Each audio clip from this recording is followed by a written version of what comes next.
Assalamualaikum warahmatullahi wabarakatuh. Halo teman-teman semuanya. Jadi di video kali ini aku pengen bahas atau pengen share sedikit mengenai salah satu materi yang ada di jurusanku juga. Dan mungkin tuh beberapa dari kalian tuh masih kadang-kadang suka bingung ya tentang perbedaan dari kedua sikap ini tuh gimana. Jadi kita bakal bahas tentang simpati dan empati. Jadi gimana nih ya? Oke. Di beberapa dari kalian juga pasti ngerasa gimana sih perbedaan dari empati dan simpati itu, sebenarnya perbedaan empati dan simpati itu seperti apa. Nah, jadi di video kali ini aku bakal bahas 4 subbab materi dari empati dan simpati ini. Jadi yang pertama ada pengertian empati, kemudian ada pengertian simpati, ada perbedaan simpati dan empati, ada contoh empati dan simpati. Jadi langsung aja kita ke materi yang pertama. Materi yang pertama ini ada pengertian empati dan simpati. Jadi kita harus tahu dulu dong sebenarnya pengertian dari empati ini apa sih. Nah, jadi pengertian dari empati ini merupakan sebuah sikap di mana seorang individu itu mampu merasakan apa yang orang lain itu rasakan. Jadi dia mampu ikut terlibat secara langsung gitu. Dia ikut terlibat, ikut merasakan kesedihan yang orang lain itu rasakan. Kalau misalnya ketika dia melihat nih ya, seseorang terkena suatu musibah atau terjerumus ke dalam suatu permasalahan yang membuat seseorang ini merasa sedih, kecewa, marah gitu kan. Jadi dia bisa merasakan apa yang orang lain ini rasakan. Nah, kalau simpati ini dia merupakan sebuah sikap untuk mampu peduli dan merasa iba dengan orang lain. Gitu. Jadi kita akan lanjut ke perbedaan simpati dan empati.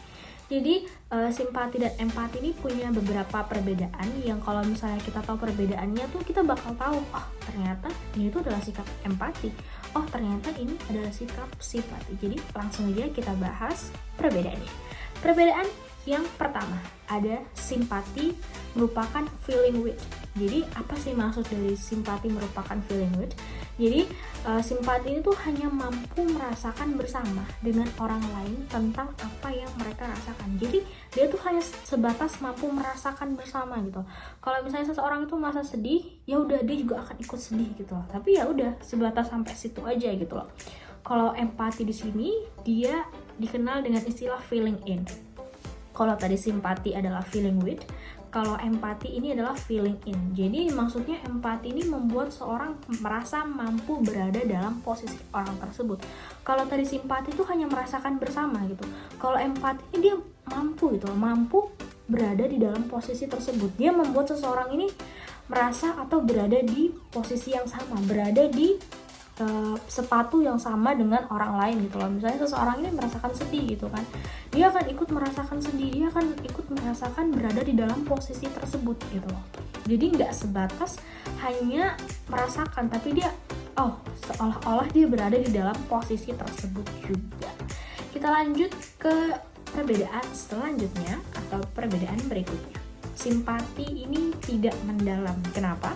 Jadi seseorang ini kan dia mungkin tahu, dia ikut bersedih dengan apa yang orang lain itu alami, tetapi mereka tidak terlalu terlibat di dalam kesedihan tersebut. Jadi memang ada batasan, ada line yang emang terbentuk dimana kalau misalnya kita melewati batasan tersebut itu bukan lagi merupakan simpati. Jadi kalau misalnya kita sudah terlalu terlibat terhadap kesedihan tersebut, berarti itu adalah sikap empati, bukan lagi sifat simpati. Karena simpati ini kan dia memang merasakan sedih gitu loh, dia memang merasakan ikut bagaimana di dalam emosi seseorang ini, tapi dia tidak terlalu terlibat gitu loh. Jadi memang hanya sebatas merasakan saja.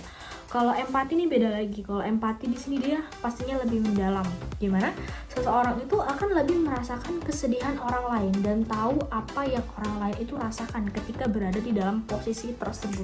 Jadi dia benar-benar ikut merasakan kesedihan, ikut terbawa suasana dengan apa yang orang lain ini rasakan gitu. Jadi dia beneran bisa memposisikan dirinya berada di dalam situasi orang tersebut.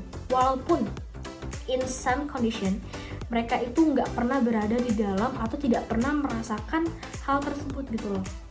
Jadi kita lanjut ke perbedaan yang selanjutnya. ada empati. Nah, empati di sini tuh dia melibatkan faktor kognitif dan afektif. Jadi, faktor kognitif dan afektif ini akan dilibatkan di mana seseorang itu juga ikut berpikir dalam mencari penyelesaian masalah orang lain. Jadi, dia tuh tidak hanya sebatas ikut merasakan, tapi dia juga ikut, aduh bagaimana ya cara saya menolongnya? Aduh bagaimana ya saya membantu dia menyelesaikan masalahnya. Jadi dia benar-benar ikut mencari gitu loh, bagaimana sih solusinya, bagaimana sih penyelesaian masalah yang dihadapi oleh orang lain. Itu kalau misalnya simpati, dia ini biasanya umumnya bersifat spontan. Jadi sebagai contoh nih, saat kita mendengar kabar seseorang ini terkena musibah ya, kita mungkin tuh akan memberikan respon, saya cukup prihatin dengan apa yang kamu rasakan atau apa yang terjadi sama kamu, tanpa harus merasa lebih dalam lagi tentang apa yang orang lain tersebut rasakan. Jadi dia benar-benar prihatin, dia benar-benar ngerasa sedih juga gitu kan ketika ngelihat seseorang itu berada di dalam suatu masalah atau terkena musibah. Namun ya sudah, dia hanya sebatas merasa prihatin, merasa ikut sedih juga ketika melihat seseorang mengalami kesulitan gitu loh. Tapi dia tidak sampai kepada tahap menyelesaikan masalah atau membantu mencari solusi seperti empati tadi.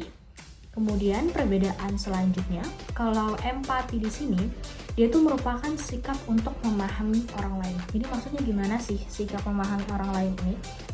Jadi ketika seseorang yang berempati itu mampu mengerti bahwa permasalahan yang dihadapi orang lain itu berat. Pasti dong, setiap permasalahan yang dihadapi oleh orang lain itu pasti berat. Technically, walaupun kita tidak pernah merasakannya gitu kan, kalau misalnya kita tidak pernah merasakan, tidak pernah berada di dalam posisi tersebut, tapi ketika kita melihat mimik wajahnya, ketika kita mendengar cerita mereka gitu kan, kita juga akan ikut merasakan sedih gitu lah, sedih yang teramat sedih gitu loh. Makanya empati di sini dia tuh akan berusaha untuk menjadi pendengar yang baik, good listener.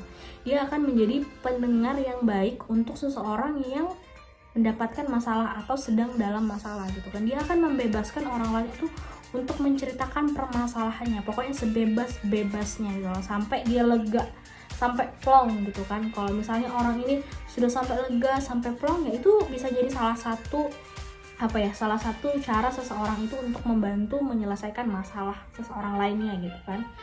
Jadi dengan menjadi pendengar yang baik juga bisa menjadi salah satu penyelesaian masalah. Kemudian kalau simpati di sini dia merupakan sebuah respon dukungan. Jadi di satu sisi nih ya, sikap simpati ini bisa menjadi sebuah bentuk respon dukungan kepada orang lain. Orang lain itu dapat merasakan dukungan ini, tetapi tidak sampai pada tahap penyelesaian pemecahan masalah yang dibantu oleh orang yang bersimpati. Sudah kita mention beberapa kali, kalau simpati itu dia tidak akan pernah ikut campur dalam menyelesaikan masalah orang lain. Jadi dia benar-benar hanya sampai kepada tahap saya juga ikut merasakan sedih, saya ikut merasakan prihatin dengan apa yang terjadi sama kamu. Tidak pada sampai tahap dia membantu mencari solusi, dia membantu mencapai atau membantu seseorang ini keluar dari masalahnya gitu. Enggak, simpati itu enggak seperti itu. Jadi kalian bisa lihat di contohnya, misalnya ada orang yang nangis nih, terus kita ikutan nangis gitu kan, kita sedih juga gitu kan, tapi ya udah sampai situ aja gitu loh. Kita nggak sampai aduh gimana ya cara saya buat berhenti, atau cara saya tuh buat bikin dia berhenti nangis gitu kan, atau cara kita buat menyelesaikan atau mengeluarkan mereka dari masalah tersebut. Itu bukan lagi sifat dari simpati tuh. Jadi kalau misalnya kita bahas ke perbedaan yang selanjutnya, empati di sini berdasarkan pada faktor perbedaan.